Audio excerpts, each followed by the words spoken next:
Madame, monsieur, bonjour, bonsoir, bienvenue dans cette nouvelle vidéo. La tension brûle, la tension monte entre le Mali et l'Algérie. Depuis quelques mois, la tension entre Bamako et Alger est montée d'un cran. Plus de 3300 km de frontières communes, une histoire entremêlée, des intérêts souvent divergents et aujourd'hui, des accusations d'ingérence qui volent dans les deux sens. Le président algérien Abdelmadjid Tebboune rejette en bloc toute implication dans les affaires maliennes. Mais sur le terrain, la réalité est plus complexe. Dans cette vidéo, on va décortiquer ensemble ce qui se passe entre les deux présidents, entre les deux pays. Parce que ce conflit, c'est pas juste une querelle de voisins, c'est un miroir de toutes les fractures du Sahel. Qu'est-ce qui se passe vraiment entre le Mali et l'Algérie? Pour comprendre la situation actuelle, il faut remonter un peu en arrière. Le Mali traverse depuis plus d'une décennie une crise à plusieurs visages. Instabilité politique, présence djihadiste dans le nord et le centre du pays, tensions communautaires et une succession de coups d'État qui ont laissé l'État exsangue. En 2015, un accord de paix a été signé à Alger entre le gouvernement malien et des groupes armés du nord du pays. C'est ce qu'on appelle les accords d'Alger. L'idée, c'était de trouver une sortie diplomatique à une guerre qui durait depuis trop longtemps. Mais depuis la prise du pouvoir par la junte militaire à Bamako, ces accords sont de plus en plus contestés. La junte a choisi une autre voie, la force militaire, avec l'appui du groupe Wagner, aujourd'hui rebaptisé Africa Corps, à la place du dialogue. Résultat, la situation sécuritaire ne s'est pas améliorée. Elle s'est dégradée. Les civils continuent de mourir. Les populations entières fuient leur village et le nord du Mali reste un territoire où l'État central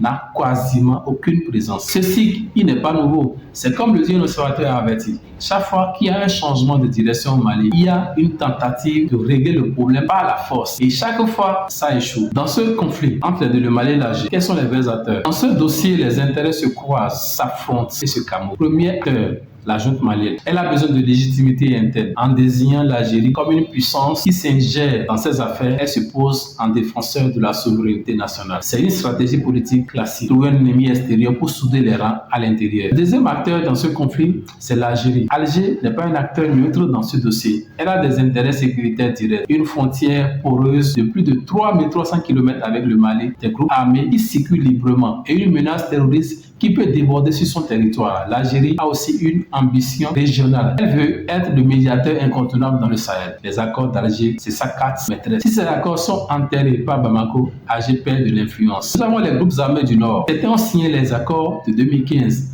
D'autres les ont rejetés. Entre les mouvements Touareg, les factions pro-gouvernementales et les groupes djihadistes, la carte des alliances est d'une complexité redoutable. Nous avons ensuite les puissances extérieures. La Russie, via Africa Corps, a remplacé la France comme partenaire sécuritaire principal de Bamako. L'Occident regarde la situation avec impuissance et la Chine, elle, observe et investit discrètement dans les ressources naturelles. Du point de vue africain, aucun de ces acteurs extérieurs ne joue pour les intérêts des populations maliennes. Chacun joue sa propre partition. Il y a plusieurs éléments troubants dans cette crise qu'on ne peut pas ignorer. D'abord, les accusations d'ingérence algérienne sont-elles fondées pour instrumentaliser Alger dément? Mais il est notoire que les services de renseignement algériens sont très actifs dans la zone sahélienne. Est-ce de la coopération sécuritaire légitime ou de l'interférence politique? La frontière est mince et personne ne la trace clairement. Ensuite, il y a la question du sort des civils dans le nord du Mali. Depuis que la junte a repris les opérations militaires avec Africa Corps, les rapports font état de violences graves des droits humains. Des villages auraient été attaqués, les populations Touareg et Peul massacrées. Ces faits sont-ils documentés? Qui enquête? Dans quel silence ces drames se déroulent-ils? Autre zone d'ombre, le financement des groupes armés. D'où vient l'argent qui alimente cette guerre? Certaines pistes mènent vers les trafics transsahariens, drogue, armes, migrants. D'autres pointent vers des États du Golfe, mais aucune enquête sérieuse et indépendante n'a pu établir de preuves publiques. En fait, la question la plus fondamentale reste sans réponse. La junte malienne a-t-elle réellement un plan de sortie de crise ou jette-t-elle simplement le chaos pour rester au pouvoir? Les discours sur la souveraineté sont forts, mais les actes concrets en faveur des populations restent rares. Cette crise a des effets bien réels. Sur le plan humanitaire, des centaines de milliers de déplacés internes au Mali, des camps de réfugiés qui débordent au Niger, en Mauritanie, au Burkina Faso, des enfants qui ne vont plus à l'école, des femmes victimes de violences dans des zones où aucune autorité n'est présente. Ensuite, nous avons l'impact sécuritaire régional. L'instabilité malienne déborde. Burkina Faso et le Niger,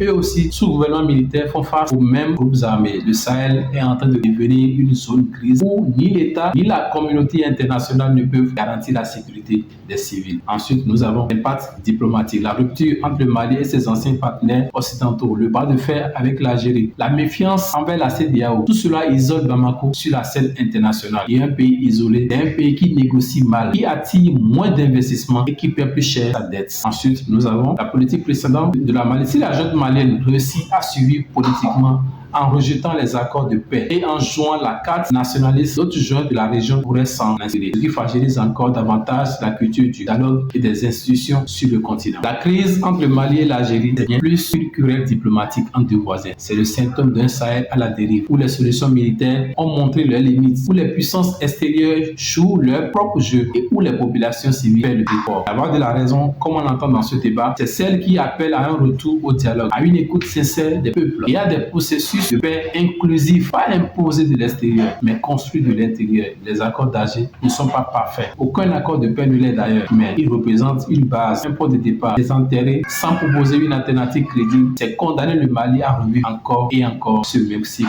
de violence. En Afrique, nous avons besoin de regarder ces crises avec nos propres yeux, avec nos propres boussoles, pas avec le prisme de Paris, ni de Moscou, ni de Washington. Avec la question simple, qu'est-ce qui est bon pour le peuple africain? Et la réponse reste toujours, c'est la paix, la stabilité et le droit à décider de l'avenir. Abonnez-vous à la chaîne, activez la cloche pour ne rien manquer des futurs décryptages. Si vous avez des sujets à nous proposer, laissez-les dans les commentaires.